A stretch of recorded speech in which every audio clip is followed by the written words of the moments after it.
Good morning. సెల్కార్ mobile సమర్పిస్తున్న business breakfast షోకి స్వాగతం. ఏషియన్ మార్కెట్స్లో మిక్స్డ్ ట్రెండ్ కనిపిస్తుంది. ప్రస్తుతం షాంఘై ఇండెక్స్ స్వల్ప లాభాల్లో ఉంటే మిగతా ఇండిసెస్లో కొంత నష్టాలు చూస్తున్నాం, ఇంక్లూడింగ్ నిక్కీ అలాగే హ్యాంగ్సింగ్ వంటి ఇండిసెస్లో. ఎస్ఎక్స్ నిఫ్టీ కూడా ఒక గ్యాప్ డౌన్ ఓపెనింగ్ సూచిస్తుంది. సుమారుగా 40 పాయింట్ల నష్టంతో ట్రేడ్ అవుతూ 8500 సమీపంలో. అలాగే లాస్ట్ నైట్ యూఎస్ మార్కెట్స్లో కూడా లాభాల స్వీకరణ చూసాం. యాపిల్, ఐబిఎం ఇటువంటి దిగ్గజాలన్నీ కూడా రిజల్ట్స్ పరంగా డిసప్పాయింట్ చేయడంతో కొంత మనం ప్రాఫిట్ టేకింగ్ అలాగే కొంత సెల్లింగ్ కూడా చూసాం మనం యూఎస్ మార్కెట్స్లో. ఆల్ 3 ఇండిసెస్ ప్రధాన ఇండెక్స్లు 3 కూడా నష్టాలతో క్లోజ్ అయ్యాయి. గోల్డ్, క్రూడ్ ఇంకా వీక్గానే ఉన్నాయి. డాలర్ స్ట్రెంత్ కొనసాగుతుంది. మన మార్కెట్ సంబంధించి వాళ్ళ కొంత ఇంట్రెస్టింగ్ ట్రేడింగ్ ట్రెండ్స్ మనం చూడబోతున్నాం. ఓపెనింగ్ వీక్గా ఉంటుంది. మేబీ ఇక్కడ నుంచి మరింత వీక్నెస్ కనుక మనం చూస్తే మార్కెట్స్లో ఒక చిన్నపాటి డౌన్ఫాల్ మనం చూసే అవకాశం కనిపిస్తుంది. నిన్న చూసాం మనం హిందుస్థాన్ యూనిలివర్ రిజల్ట్స్ వీక్గా వచ్చిన తర్వాత మార్కెట్స్లో నెగిటివ్ ట్రెండ్ చూసాం. అలాగే ఏషియన్ పెయింట్స్ మేనేజ్మెంట్ కామెంటరీ కూడా చాలా సబ్జ్యూడ్గా ఉండడం, ఇవన్నీ మార్కెట్స్లో ఒకసారిగా సెల్లింగ్ ప్రెషర్కు దారితీయడం, సెన్సెక్స్ సుమారుగా 288 పాయింట్లు కోల్పోవడం చూసాం. నేను ఒక రోజులోనే కొన్ని కౌంటర్స్ అయితే చాలా షార్ప్గా రియాక్ట్ అయ్యి 34,000 కోట్ల రూపాయల మార్కెట్ క్యాప్ సన్ఫార్మా నుంచి తుడిచిపెట్టుకుపోయింది. సన్ఫార్మా ఇచ్చిన వీక్ ఎర్నింగ్స్ గైడెన్స్ కారణంగా. అలాగే ఇన్ఫోసిస్ చాలా స్టెల్లర్ పెర్ఫార్మెన్స్, స్ట్రాంగ్ పెర్ఫార్మెన్స్, ఒక స్ట్రాంగ్ కంబ్యాక్ పెర్ఫార్మెన్స్ ఇవ్వడం చూసాం. డాలర్ రెవెన్యూ లాస్ట్ 15 క్వార్టర్స్లో ఎన్నడూ లేనంతగా హైయెస్ట్ గ్రోత్ పోస్ట్ చేయడం, రెవెన్యూ గైడెన్స్ని 1% పెంచడం. సో ఇవన్నీ కూడా ఇన్ఫోసిస్ కొత్త సీఈఓ విశాల్ సిక్కా సంస్థను మళ్ళీ హై గ్రోత్ ట్రాజెక్టరీ మీద నిలబెడుతున్నారన్న కాన్ఫిడెన్స్ను క్రియేట్ చేశాయి. దీంతో ఐటీ స్టాక్స్లో కొంత మనం స్ట్రెంత్ చూసాం. ఇన్ఫోసిస్ మార్కెట్ క్యాప్ నిన్న almost 25,000 crores worth cap market cap increase చూసాం. So 34,000 crores Sun Pharma ఈరోజన్. Infosys market క్యాప్లో 25,000 crores rise చూసాం. సో ఇది ఒక కాంట్రాస్టింగ్ ట్రెండ్. అలాగే హెచ్డిఎఫ్సి బ్యాంక్, రిలయన్స్ ఇండస్ట్రీస్ ఇవన్నీ కూడా మార్కెట్ క్యాప్ భారీగా నష్టపోయాయి నిన్న, including state bank of India లాంటివి. అలాగే HDFC, ONGC is the worst performer in the recent times. చాలా నష్టాలు తెచ్చిపెట్టిన కౌంటర్ ఇది. సో ఆల్ ఇన్ ఆల్ ఒక నెగిటివ్ ట్రేడింగ్ సెషన్ చూసాం సెన్సెక్స్ నిఫ్టీలు. సో ఇన్ఫోసిస్ టెక్నాలజీస్ ఇచ్చిన positive బూస్టర్ని markets నిలబెట్టుకోలేకపోయాయి because of so many reasons. Hindustan Unilever, Asian paints ఇటువంటి companies నుంచి earnings disappointment and Sun Pharma ఇచ్చిన profit warning. అలాగే ఎఫ్ఐఎస్లో కూడా కొంత నిన్న సెల్లింగ్ ఫిగర్ చూసాం. 227 క్రోర్స్ వర్త్ స్టాక్స్ను ఎఫ్ఐఎస్ అమ్మారు. డొమెస్టిక్ ఇన్స్టిట్యూషనల్ ఇన్వెస్టర్స్ 146 కోట్ల రూపాయల వర్త్ స్టాక్స్ను కొనడం చూసాం. సో ఈ కాంట్రాస్టింగ్ ట్రెండ్ ఎప్పుడు మనం చూస్తుంది. So by Infosys, cell Nifty, ఇది నిన్న ట్రేడర్స్ ఫాలో అయిన సూక్తి. సో 8600 లెవెల్స్ దగ్గర రిస్క్ రివార్డ్ రేషియో బుల్స్కి ఎంత మాత్రం ఫేవరబుల్గా లేదు. అక్కడ నుంచి మన మార్కెట్స్ వెనుదిరగడం చూస్తున్నాం. మేబీ 8400 అండ్ సపోర్ట్ని టెస్ట్ చేస్తుందా, లేకపోతే ఇక్కడ నుంచి ఏదైనా కొంత వీక్ ఓపెనింగ్ తర్వాత మళ్ళీ ఏదైనా పాజిటివ్ న్యూస్ రావటం, అక్కడ నుంచి ఏదైనా కోలుకోవడం చూస్తాం అన్నది ఇవాళ ట్రేడింగ్ ట్రెండ్ కొంత కీలకం కాబోతుంది. ఈ నేపథ్యంలో పార్లమెంట్లో ఆఫ్కోర్స్ డెడ్ లాక్ పరిస్థితే చూస్తున్నాం. ఎటువంటి ఇంప్రూవ్మెంట్ కూడా కనపట్టలేదు మనకు. జిఎస్టీ లాంటి బిల్స్ ఏ విధంగా పాస్ అవుతాయి, ప్యానల్ రిపోర్ట్ ఆల్రెడీ ఇవ్వడం జరిగిందన్న వార్తలు వస్తున్నాయి. సో ఎటువంటి రిపోర్ట్ని ఇచ్చారు, ఆ రిపోర్ట్స్ని రాజ్యసభలో ఎంతవరకు యాక్సెప్ట్ చేస్తారన్నది, ఇటువంటి అంశాలను కూడా మనం వేచి చూడాల్సిన సమయం ఇది. మార్కెట్స్ పరిస్థితి గురించి మాట్లాడేందుకు అనలిస్ట్ సిద్ధంగా ఉన్నారు. సో ఎర్నింగ్స్ సీజన్ కొనసాగుతోంది. ఎటువంటి ఎర్నింగ్స్ విశ్లేషణ ఇస్తారు మీరు? బేసిక్లీ మిక్స్ ట్రెండ్ ఉందండి. But Infosys has really surprise the street అని చెప్పొచ్చు in terms of forward guidance కూడా. ఎందుకంటే almost after 15 quarters we are really come out with stellar results అని చెప్పి మేనేజ్మెంట్ ఇవ్వడం జరిగింది, and that's reality. But Sun Pharma the pre results declaration ఒక cautious guidance కూడా ఇచ్చారు ఫర్ ద నెక్స్ట్ 1 year అది. So it's overall mixed bag of results మనకు వస్తున్నాయని చెప్పాలండి. ఎందుకంటే గతంలో ఊహించినట్టు ఈ క్వార్టర్ రిజల్ట్స్ అంత ఆశాజనకంగా ఉండవని చెప్పి అనుకున్నారు, కానీ ఈ గైడెన్స్ ముందరే మనకి కాషన్ నోటీసులు రావడం అనేది ఇట్స్ లిటిల్ బిట్ సర్ప్రైజింగ్. కాబట్టి నెక్స్ట్ ఫ్యూ డేస్ కూడా ఇంక్లూడింగ్ పార్లమెంట్ కూడా సెషన్ స్టార్ట్ అయింది కాబట్టి I think it's only going to be consolidation to some more selling pressure అండి. నెక్స్ట్ ఫ్యూ ట్రేడింగ్ డేస్ లో కొద్దిగా మార్కెట్ ఎక్కడైతే స్టెబిలైజ్ అవుతుంది, it could be 150 to 200 points down from here. అక్కడ మాత్రం definitely I think one should take positions, ఎందుకంటే politics cannot disrupt the overall stock market operations. ఎందుకంటే economy గతం కంటే డెఫినెట్లీ మెరుగ్గానే ఉంది, అండ్ కొద్దిగా మనకి ఇంట్రెస్ట్ రేట్స్ కూడా over the next financial year 16 లో అబౌట్ 25 to 50 బేసిస్ పాయింట్స్ తగ్గుతాయని చాలా మంది ఎక్స్పర్ట్స్ కూడా అనుకుంటున్నారు. సో ఈ కారణం వలన కొద్దిగా మాన్సూన్ కనుక వైడ్ స్ప్రెడ్ అయితే ఇంటర్నేషనల్ మనకి ఏది కూడా నెగటివ్ క్యూస్ లేవండి. In fact it's all positive. ఎందుకంటే క్రూడ్ నిన్న కూడా మళ్ళీ $56 దగ్గర, బ్రెంట్ నైమెక్స్ కూడా సబ్ $50 దగ్గరకు వచ్చింది. సో ఓవరాల్ కమాడిటీస్ బాగా క్రాక్ అవుతున్నాయి, ఇంట్రెస్ట్ రేట్స్ తగ్గుముఖం పట్టే అవకాశం ఉన్నాయి. అంటే రిజల్ట్స్ మాత్రం నెక్స్ట్ 1 or 2 quarters తర్వాత ప్రాబబ్లీ ఇన్వెస్ట్మెంట్ లెడ్ మనకి ఈ రిజల్ట్స్ అవుట్ఫ్లో చూడాలంటే మాత్రం it will take couple of quarters more, including interest sensitive sectors. So ఈ కారణం వలన మనకి after the parliament closes will be entering in to September results and also festival season అండి. Probably కొద్దిగా మాన్సూన్ బాగుంటే మాత్రం డెఫినెట్లీ మార్కెట్ బాగానే ఉంటుంది. So next 10 to 15 days opportunity should be utilise to buy some good quality stocks. Technically Nifty, bank నిఫ్టీలు ఎటువంటి పరిస్థితులు ఉన్నాయి? యా, ఐ థింక్ నిన్న ట్రేడ్ ప్యాటర్న్ చూస్తే కనుక మనకు ఒక లోవర్ బ్రేక్ డౌన్ రావటం చూసుకోండి చార్ట్స్ ప్రకారం. సో మనకి మొన్ననే మనకు ఒక మేజర్ ఇండికేషన్ ఇచ్చింది, బేరిష్ ఇండికేషన్ అనేది హ్యాంగింగ్ మ్యాన్ ప్యాటర్న్ అంటారు ఇది. సో టాప్ లో మనకు ఒక హ్యామర్ ఫార్మేషన్ అనేది హ్యాంగింగ్ మ్యాన్ ప్యాటర్న్ గా చెప్పుకోవచ్చు మనం. సో దాని హై ఏదైతే ఉందో 8646 అది బ్రీచ్ అవుతేనే probably next up move chance ఉంది. ప్రీవియస్ స్వింగ్ లో ఏదైతే 8560 దాని కింద క్లోజ్ అయింది కాబట్టి ఇక్కడ నుంచి ఒక ఫర్దర్ వీక్నెస్ వచ్చే అవకాశం ఉంది నిఫ్టీలో. బట్ ఐ థింక్ మనం ఇక్కడ గమనించాల్సింది ఏంటంటే మనం లోవర్ టాప్స్, లోవర్ బాటమ్స్ నుంచి ఆల్రెడీ మనం హైయర్ టాప్స్, హైయర్ బాటమ్ రెజ్యూమేకి మనం వచ్చాం. సో మీడియం టర్మ్ లో పెద్ద బేరిష్నెస్ అయితే లేదు.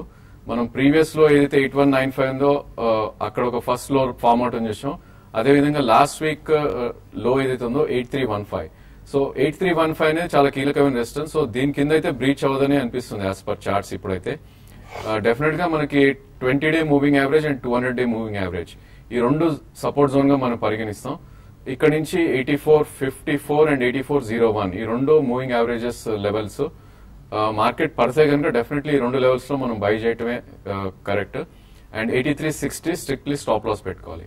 అదేవిధంగా బ్యాంక్ నిఫ్టీ చూస్తే కనుక మనకి ఆల్మోస్ట్ నిన్న 20-day మూవింగ్ యావరేజ్ దగ్గర టచ్ అవటం చూసాం 18,674. సో ప్రాబ్లీ దీనిలో కొంచెం వీక్నెస్ ఉండే అవకాశం ఉంది ఇక్కడ నుంచి ఫర్దర్ గా.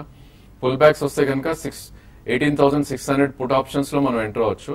మేబీ మార్కెట్ ఇంకొంచెం కరెక్ట్ అవుతే 200-day మూవింగ్ యావరేజ్ అయితే ఉందో 18,240 దాకా వచ్చే అవకాశం ఉంది. అదేవిధంగా మనం నిన్న సెక్టర్స్ కొన్ని చూసాం. ప్రాబ్లీ మనకి ఫార్మా అనేది కొన్ని స్టాక్స్ లో బ్రేక్ డౌన్ రావటం చూసాం down side. So especially Sun Pharma నిన్న ప్రీవియస్ స్వింగ్ లో కన్నా కింద క్లోజ్ అవటం చూసాం. సో ఇలాంటి స్టాక్స్ కొద్దిగా అవాయిడ్ చేయాలి ట్రేడింగ్ పరంగా. మేబీ పుల్ బ్యాక్ ఒక 40, 50, 60 రూపీస్ వస్తే అక్కడ షార్ట్ పొజిషన్స్ తీసుకుని 20 రూపీస్ హైలో స్టాప్ లాస్ పెట్టుకోవాలి. అదేవిధంగా మెటల్ స్పేస్ ఏదైతే ఉందో మార్కెట్ కొద్దిగా వీక్ అవుతుంటే వాటిలో సెల్ ఆఫ్ హ్యూజ్ గా చూస్తున్నాం మనం. నిన్న మనం చూస్తే జిందాల్ స్టీల్ గానీ, సేల్ గానీ, టాటా స్టీల్ ఈ మూడు కూడా ప్రీవియస్ స్వింగ్ లో కన్నా కింద క్లోజ్ అవటం చూసాం. సో ఈ సెక్టర్స్ ని మనం కంప్లీట్లీ అవాయిడ్ చేయాలి. అండ్ మార్కెట్ పడినప్పుడు ఏవైతే 20-day moving average are 50-day moving average above ఉన్నాయో ఆ స్టాక్స్ ని మనం తీసుకుంటే ఐ థింక్ నెక్స్ట్ ర్యాలీలో 15 to 20% రిటర్న్ వచ్చే అవకాశం ఉంది. ఈ కోవలో probably Tata LXI, Neel Kamal plastics, డిస్ టీవీ ఈ మూడు మార్కెట్ కరెక్ట్ అయ్యి 5 to 7% కరెక్ట్ అవుతాయి కనుక లాంగ్ పొజిషన్స్ తీసుకోవచ్చు. కాంగ్రెస్ లైన్ ఉన్నారు సంతోష్ హైదరాబాద్ నుంచి. హలో అడగండి సంతోష్. 2 స్టాక్స్ ఉన్నాయండి, ఎస్బీఐ, ఎన్ఎండిసి. ఎస్బీఐ 270 యావరేజ్ లో ఉన్నాయండి, అండ్ ఎన్ఎండిసి 140 యావరేజ్ లో ఐ హావ్ 500 షేర్స్. ఒక 2 years వరకు లాంగ్ టర్మ్ లో వెయిట్ చేయగలను, దాని ఒపీనియన్ చెప్పగలుగుతారా? 2 years కోసం ఈ రెండు హోల్డ్ చేయొచ్చా SBI, NMDC? Yeah 2 years SBI probably is old అండి. ఎన్ఎండిసి మాత్రం ఏదైనా చిన్న స్పర్ట్ మాత్రం వస్తే డెఫినెట్లీ ఐ థింక్ అందులోంచి బయటికి రావాలి. ఎందుకంటే overall metals pack is not doing well and iron ore prices recently భారీగా పడ్డాయి వరల్డ్ వైడ్. కాబట్టి 2 years అంటున్నారు కాబట్టి మీకు ఆపర్చునిటీ కాస్ట్ వేరే సెక్టర్ లో అండ్ వేరే స్టాక్ లో మిస్ అవుతుంది. కాబట్టి ఎన్ఎండిసి మాత్రం ఒక జంప్ లో I think you should definitely come out. SBI మాత్రం రిటైన్ చేయండి. గుంటూరు నుంచి శ్రీనివాస్ రెడ్డి లైన్ ఉన్నారు. హలో హలో అడగండి. నేను సన్ఫార్మా 805 కొన్నాను, అది ఉంచుకోమంటారా లేకపోతే సెల్లింగ్ చేయమంటారా? నిన్న తీసుకున్నారా? నేను ఎండింగ్ లో సార్ 325 కి ఎండింగ్ లో తీసుకున్నాను. ట్రేడింగ్ కోసమా? అవును సార్. 805 నిలబడుతుంది ఇది. Yeah probably I think pull back వస్తే ఎగ్జిట్ అవడం బెటర్ అండి. నిన్న హ్యూజ్ గ్యాప్ డౌన్ చూసాం. సో ఇక్కడ నుంచి స్టాప్ లాస్ మనకు అనేది మంత్లీ చార్ట్స్ లో చాలా దూరంగా ఉంది. సో 743 స్టాప్ లాస్ పెట్టుకోవాలి ఈ స్టేజ్ లో. బట్ మీరు 1 to 2 months ఉంచగలితే కనుక డెఫినెట్లీ ఇదైతే హోల్డ్ అనే చెప్పొచ్చు ఈ స్టేజ్ లో. ఎందుకంటే ఇది 2-3 సార్లు గ్యాప్ డౌన్ ఓపెన్ అయినప్పుడు గ్యాప్ ఫిల్ చేయడం చూసాం మనం. సో 2 months వ్యూ ఉంటే డెఫినెట్లీ హోల్డ్ చేయొచ్చు 743 స్టాప్ లాస్ తో. లేదంటే ఈ రోజు ఓపెనింగ్ లో వీక్ అయినా కూడా కొద్దిగా రివర్సల్ వచ్చి మీ ప్రైస్ వస్తే డెఫినెట్లీ మీరు ఎగ్జిట్ అవ్వచ్చు. సో మీరు ఏదో ఈ సిరీస్ లో లాభం చేస్తున్న ఉద్దేశంతో అయితే ఎగ్జిట్ అయిపోండి. అదర్వైజ్ చిన్న షార్ట్ టర్మ్ రిస్క్ తో మంచి రివార్డ్ ఉండే ఛాన్సెస్ కూడా ఉన్నాయి ఈ కౌంటర్లో సన్ ఫార్మాలో. మరి తర్వాత కాలర్ లైన్ ఉన్నారు ప్రవీణ్ ఖమ్మం నుంచి. హలో సార్, గుడ్ మార్నింగ్ అండి. గుడ్ మార్నింగ్ సార్, నాకు వెల్స్పన్ ఇండియా 780లో షేర్స్ ఉన్నాయండి 1500. ఇప్పుడు దాని పొజిషన్ చెప్తారండి కొద్దిగా. వెల్స్పన్ ఇండియా హోల్డ్ చేస్తున్నారండి 780లో. Yeah, it's a decent company, and in recent times we have seen a lot of activity and very high profit growth path మనం చూస్తున్నాం. వెల్స్పన్ కార్ప్, వెల్స్పన్ ఇండియా, వెల్స్పన్ ఇన్ఫ్రా ఇవన్నీ కూడా లాస్ట్ ఇయర్ కొద్దిగా హైవ్ ఆఫ్ అయ్యి సెపరేట్ డివిజన్స్ అయిన తర్వాత all of them are doing extremely well. Especially they are one of the pioneers and number one in terms of turkey towels and textile based product. So definitely మీరు hold చేయమని చెప్తానండి. Going forward the entire sector also is supposed to do well, and Welspun is doing extremely well. తర్వాత caller Nellore నుంచి Srinivas. Hello hello రండి Srinivas. Sir, డిష్లాన్ pharma గురించి sir. డిష్లాన్ pharma మొన్న meeting cancel అయింది sir. అది డివిడెండ్ దాని గురించి డిఫర్ అయిందని వచ్చింది న్యూస్. లాస్ట్ క్వార్టర్ కూడా అది మీటింగ్ ఒకసారి పోస్ట్ పోన్ చేశారు సార్. దీనివల్ల కంపెనీకి అంటే మనం ఏ విధంగా ఆలోచించవచ్చు? అది 3 years నుంచి హోల్డ్ చేస్తున్నాను సార్ నేను. ఇంకో 1 year హోల్డ్ చేయాలనుకుంటున్నాను. హోల్డ్ చేయమంటారా లేకపోతే ఎలా చేయమంటారు? కొద్దిగా డిస్టర్బింగ్ న్యూస్ వచ్చింది, ఆడిటర్స్ మారుస్తున్నారని, అందువల్ల అకౌంట్స్ ఫైనలైజేషన్ లో లేట్ అవుతుందని, ఇలాగ ఆయన అన్నట్లుగా డివిడెండ్ డిఫర్ చేశారని. Actually, Dishman, if you have seen the track record in the last 3-4 years, వాళ్ళకు ఒక స్పెషల్ SEZ కూడా ఒకటి ఉందండి. అది మేము ఈ ఇయర్ సేల్స్ కంప్లీట్ అవుతుంది. లాస్ట్ 3 to 4 years నుంచి కంటిన్యూస్ గా చెప్తున్నాను. Actually they have some decent portion exposure Europe లో ఉందండి. ఒకటి వాళ్ళకి స్విట్జర్లాండ్ లో ఒక యూనిట్ కూడా ఉంది. అది స్విస్ ఫ్రాంక్స్ లో బిజినెస్ చేస్తుంది. రెస్ట్ ఆఫ్ ద యూనిట్ కొద్దిగా బిజినెస్ యూరోస్ లో కూడా చేస్తుందండి. ఓవరాల్ గా I think if you have 3 years నుంచి హోల్డ్ చేస్తున్నారు కాబట్టి నాట్ ఏ మేజర్ ఇష్యూ. చిన్న చిన్న ఇష్యూస్ వస్తూనే ఉంటాయి. డెఫినెట్లీ కార్పొరేట్ గవర్నెన్స్ అనేది ఇప్పటిదాకా మేజర్ ఇష్యూస్ ఏం సర్ఫేస్ కాలేదు in terms of maybe scam or అటువంటిది. Accounting standards are also not very bad అనే చెప్పొచ్చు. సో కొద్దిగా హోల్డ్ చేయండి, ఎందుకంటే వాళ్ళది one of the API units ఈ మధ్యనే ఆంకాలజీ స్పేస్ లో మంచి లాంగ్ టర్మ్ కాంట్రాక్ట్స్ కూడా సైన్ చేశారు. కాబట్టి over the next 1 or 2 years I think you will make decent money. 10-12% or 15% corrections are normal. Hold the stock. Hyderabad నుంచి ప్రసాద్ లైన్ ఉన్నారు. Hello ONGC 292 లోను Polaris 150 లో తీసుకున్నాను. లాంగ్ టర్మ్ కి ఎలా ఉంటుంది సార్? ONGC అయితే లాంగ్ టర్మ్ భవిష్యత్తు ఎలా ఉంటుంది అనేది ఊహించడం కష్టంగా ఉందండి. ONGC చాలా గవర్నమెంట్ దాన్ని దిక్కుమాల పరిస్థితిలో పడేసింది ఆ కంపెనీని. ఏదైనా టెక్నికల్లీ ఆయన 292 వస్తుందా? ఐ థింక్ చాలా వీక్ గా ట్రేడ్ అవుతున్న స్టాక్ అండి. నిన్న ఒక రోజే మనం ఆల్మోస్ట్ 290 నుంచి 280 దాకా పడతాం చూసాం. సో ఈ స్టాక్ మనకి గత 3 నెలలుగా కూడా ఆల్మోస్ట్ 200-day మూవింగ్ యావరేజ్ కిందే ట్రేడ్ అవుతుంది. అండ్ గత 2 వారాలుగా 20-day మూవింగ్ యావరేజ్ కింద ట్రేడ్ అవుతుంది. సో కొంచెం పుల్ బ్యాక్ మేబీ 287 and 296 మధ్యలోకి రావచ్చు మార్కెట్. అదేవిధంగా ఎగ్జిస్టింగ్ పొజిషన్ 277 స్టాప్ లాస్ పెట్టి మీరు హోల్డ్ చేయండి. పుల్ బ్యాక్ లో డెఫినెట్లీ ఎగ్జిట్ అవ్వండి. పొలారిస్ కూడా కొంచెం వీక్ గా ట్రేడ్ అవుతున్న స్టాక్. గత 6 నెలలుగా చూస్తే కనుక 278 నుంచి మేబీ 120 దాకా వచ్చి ఇప్పుడే కొంచెం ఒక మైనర్ పుల్ బ్యాక్స్ రావడం చూసాం. ఈ స్టాక్ కూడా ప్రాబ్లీ మీరు 216, 217 ఆ లెవెల్కి వస్తే ఎగ్జిట్ అయిపోయి maybe better performing stock Hexaware కానీ లేదంటే ఫ్రంట్ లైన్ లో మేబీ టెక్ మహీంద్రా ఈ రెండుకి షిఫ్ట్ అవుతే రిటర్న్ ఆన్ క్యాపిటల్ బెటర్ గా ఉంటాయి. ఇంకొక ప్రసాద్ లైన్ ఉన్నారు సార్ ఖమ్మం నుంచి. హలో సార్, ఇప్పుడు ఈ గోల్డ్ ఏమైనా తీసుకోవచ్చండి లాంగ్ టర్మ్ కి? లాంగ్ టర్మ్ కంటే ఇన్వెస్ట్మెంట్ గానా మీరు? Investment purpose sir. ఓకే, అలానే లాంగ్ టర్మ్ అంటే Patel integrated Jindal sir. Okay, ముందు లాంగ్ టర్మ్ అంటే ఏంటి చెప్పండి. గోల్డ్ ఎంత? 1 year 2 years అయినా పర్వాలేదు సార్. 1 year 2 years లో మీరు ఫ్యూచర్స్ లో తీసుకుంటారు? అవును సార్. అంతే కదా?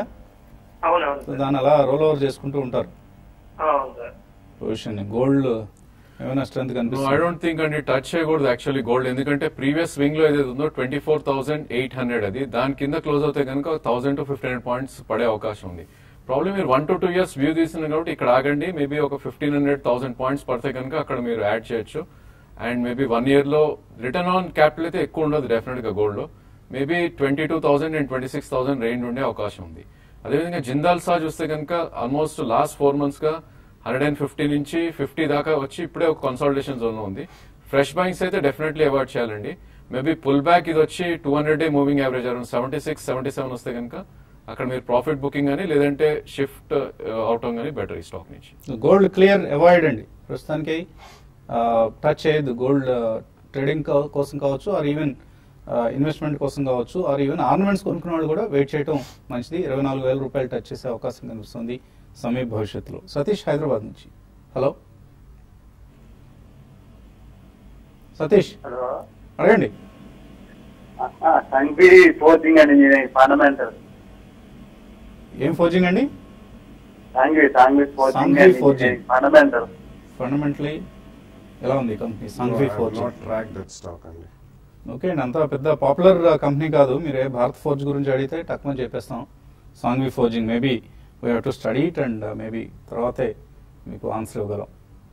అలాగే ఈమెయిల్ సందేహాలు వచ్చాయి. యోగేంద్రనాథ్ అడుగుతున్నారు, పోర్ట్ఫోలియో పంపించారు ఆయన. స్నోమెన్ 100 షేర్లు, టిన్ ప్లేట్ 60 షేర్ల రూపాయల, నవనీత్ ఎడ్యుకేషన్, ఇండోటెక్ ట్రాన్స్ఫార్మర్స్, తల్వాల్కర్స్, సన్ ఫార్మా 850లో కొన్నారట. ఏం చేయమంటారు ఇవన్నీ? ఇట్స్ రీజనబుల్లీ గుడ్ పోర్ట్ఫోలియో అండి, తప్పకుండా ఉంచమనే చెప్తాను. మీరు at least about 1 to 2 year view ఉంటే మాత్రం డెఫినెట్లీ హోల్డ్ చేయండి. వెంకట్రావు అడుగుతున్నారు, అశోక్ లేలాండ్ 75 రూపాయలు కొన్నారు, కాక్స్ అండ్ కింగ్స్ 260 దగ్గర తీస్తున్నారు, సెల్ చేయొచ్చా హోల్డ్ చేయొచ్చా? Ashok Leyland is clearly hold అండి. నేను మార్కెట్ పడుతున్నప్పటికీ ఇది న్యూ హైస్ రావడం చేసాం. ప్రాబ్లమ్ ఇది 88 నుంచి 92 దాకా వెళ్ళే అవకాశం ఉంది. ఇదైతే డెఫినెట్ గా హోల్డ్. కాక్స్ అండ్ కింగ్ కొంచెం డౌన్ ట్రెండ్ లో ఉన్న స్టాక్ కరెంట్లీ, మేబీ 340 నుంచి కొద్ది కరెక్ట్ అవడం చూస్తున్నాం. పుల్ బ్యాక్ 288 లో వస్తే మీరు ఎగ్జిట్ అవ్వండి. టీవీ టుడే కొన్నారు 221లో, అందే సమ్మయ్య, హోల్డ్ చేయొచ్చా 6 months కోసం? 6 months యూ కెన్ హోల్డ్ అండి. ప్రాబ్లీ స్టాక్ మనకి మొన్ననే బాటమ్ ఫార్మేషన్ అవడం చేసాం అరౌండ్ 175. ఇప్పుడు కొంచెం పుల్ బ్యాక్ వచ్చి 220 ఆ రేంజ్ లో ట్రేడ్ అవుతుంది. సో ప్రీవియస్ స్వింగ్ హై ఏదైతుందో 260 దాటితే 350 వెళ్ళే అవకాశం ఉంది. 6 months to 1 year ఉంటే డెఫినెట్లీ హోల్డ్ చేయొచ్చు. గణేష్ కుమార్ అడుగుతున్నారు, కులకర్ణి పవర్ 54 రూపాయలు కొన్నారు, యావరేజ్ చేసుకోవచ్చు ఇక్కడ? It's a very small cap company అండి. They are basically into pneumatic tools. Kulkarni Black and Decker అని గతంలో పేరు. ఆ Black and Decker American company stake వీళ్ళకి ఉన్నారు. It's small power tools company, it's decent company, so hold చేయండి. Alstom India, Alstom TND, ఈ రెండిట్లో ఏది బెటర్ కంపెనీ? లక్ష్మీనారాయణ అడుగుతున్నారు లాంగ్ టర్మ్ కోసం. I think both are equally good అండి. నిన్న Alstom India limited we have seen very strong performance. నిన్న market weakness ఉన్నా కానీ అది 800+ ట్రేడ్ అవుతుంది. And Alstom TND is into transmission and distribution. So Alstom basically is a French company which is taken over by GE. రెండు కూడా మంచి performance over the next 2-3 years ఉంటాయి కాబట్టి ఒకవేళ ఇన్వెస్ట్ చేయదలుచుకుంటే రెండిట్లో 50-50 ఇన్వెస్ట్ చేయండి. ప్రసన్న అడుగుతున్నారు, షిప్పింగ్ కార్పొరేషన్ 55లో కొన్నారు, హోల్డర్ సెల్. అలాగే వన్ లైఫ్ క్యాపిటల్, ఈ కంపెనీ పరిస్థితి ఏంటి? Shipping corporation I think with the recent reduction in crude కొద్దిగా క్రాస్ బోర్డర్ ట్రేడ్ కి లింక్ అయి ఉంటుందండి. But it's the biggest shipping company, government of India company, it's decent company. So మీరు కొన్న రేట్లో మాత్రం డెఫినెట్లీ హోల్డ్ చేయమని చెప్తానండి. The other one capital I have never tried it. Harinath Reddy అడుగుతున్నారు, Walchand people, first source solutions, Penar industries, DCW, ఇవన్నీ long term కోసం కొందాం అనుకుంటున్నారు, కొనుక్కోవచ్చా? ఐ థింక్ ఇవన్నీ కూడా DCW I think is an award అండి. అండ్ ఫస్ట్ సోర్స్ కూడా రీసెంట్లీ చాలా రోజుల నుంచి కన్సాలిడేషన్ ఫేజ్ లో ఉంది. I think there are better sectors, strong performing NBFCs or private sector banks. ఈ రిజల్ట్స్ అయిన తర్వాత కొనండి. Even mid and small cap IT and pharma companies and FMCG, domestic FMCG companies are better bets. Narayana Reddy, mutual funds లో cash market లాగా trade చేసే అవకాశం ఉందా? Trading కోసం అసలు మ్యూచువల్ ఫండ్స్ ఉద్దేశం ట్రేడింగ్ కాదండి. మ్యూచువల్ ఫండ్స్ అనేవి ఇన్వెస్ట్మెంట్ కోసం వాడుకోవాల్సిన ఇన్స్ట్రుమెంట్స్ అవి. క్యాష్ మార్కెట్లోనే కొన్ని లిస్టెడ్ మ్యూచువల్ ఫండ్ యూనిట్స్ ఉన్నాయి, వాటిలో మీరు ట్రేడ్ చేసుకోవచ్చు. అదర్వైజ్ మీరు ప్రతిసారి రిడెంప్షన్కి ఇస్తూ ఉండాలి, మళ్ళీ కొంటూ ఉండాలి, ఇదంతా కంపల్సరీ ప్రాసెస్. ట్రేడింగ్ కష్టసాధ్యం, ఇందులో అవాయిడ్ చేయండి అటువంటి ఆలోచనని. మధు అడుగుతున్నారు, ట్రేడ్ JK టైర్స్ 85లో హోల్డ్ చేస్తున్నారు, అలాగే ఎక్సైడ్ రిలయన్స్ కమ్యూనికేషన్ కూడా హోల్డ్ చేస్తున్నారు. 6 months వ్యూ ఏంటి? Yeah probably JK tyres you can hold అండి. మొన్ననే మనం 82-84 బాటమ్ అయ్యి ఇప్పుడే మనకి ఒక పుల్ బ్యాక్ రావడం చేస్తున్నాం. మేబీ 6 months లో అయితే మళ్ళీ ప్రీవియస్ స్వింగ్ హై ఏదైతే ఉందో 140-160 వచ్చే అవకాశం ఉంది. బట్ మీరు స్ట్రిక్ట్లీ మీ కాస్ట్ ఏదైతే ఉందో స్టాప్ లాస్ పెట్టుకుని హోల్డ్ చేయండి. Exide and Reliance communication both are weak stocks. Probably కొంచెం పుల్ బ్యాక్ వచ్చి 5-7% పెరిగితే కనుక రెండు కూడా ఎగ్జిట్ అయిపోండి. పూజ్యశ్రీ GHCL కొన్నారు 87 లో, ఇప్పుడు బాగా తగ్గింది. ఫండమెంటల్ ఎటువంటి కంపెనీ ఇది? ఇట్స్ డీసెంట్ కంపెనీ అండి, కానీ కమాడిటీ కెమికల్స్ అండి. గుజరాత్ హెవీ కెమికల్స్ లిమిటెడ్ వాళ్ళు caustic soda and soda ash ఇటువంటి it's not a speciality or fine chemical కాబట్టి కమాడిటైజ్ కెమికల్ కాబట్టి స్పర్ట్స్ వచ్చినప్పుడు I think you should come out. Vijayalakshmi, Talwalkars, control print ఈ రెండు తీసుకుందాం అనుకుంటున్నారు, తీసుకోవచ్చా? అది డీసెంట్ కంపెనీస్ అండి అండ్ నీష్ కంపెనీస్ అనే చెప్పాలి రెండు కూడా. So definitely first price point లో రిజల్ట్స్ వచ్చిన తర్వాత కొనండి. సెకండ్ ప్రైస్ పాయింట్ లో అబౌట్ 10-12% డౌన్ సైడ్ వస్తే కొనండి. రిజ్వాన్ బాషా నాల్కో కొన్నారట 60 రూపాయలు, లైకోస్ ఇంటర్నెట్ 45లో కొన్నారు, ఏం చేయాలి? I think both are an exit అండి. నాల్కో రీసెంట్లీ మనం అల్యూమినియం ప్రైజెస్ కూడా బాగా పడ్డం చూసాం ఈవెన్ లండన్ మెటల్స్ ఎక్స్చేంజ్ లో. So overall they are only producers of aluminium out of bauxite. So definitely I think you should come out. Vibrant, we have been talking about it for last 2 years. I don't think you should invest in such companies. ఇది ఇవాల్టి Celkon mobiles సమర్పించిన business breakfast. మధ్యాహ్నం smart ఇన్వెస్టర్లో మళ్ళీ కలుద్దాం.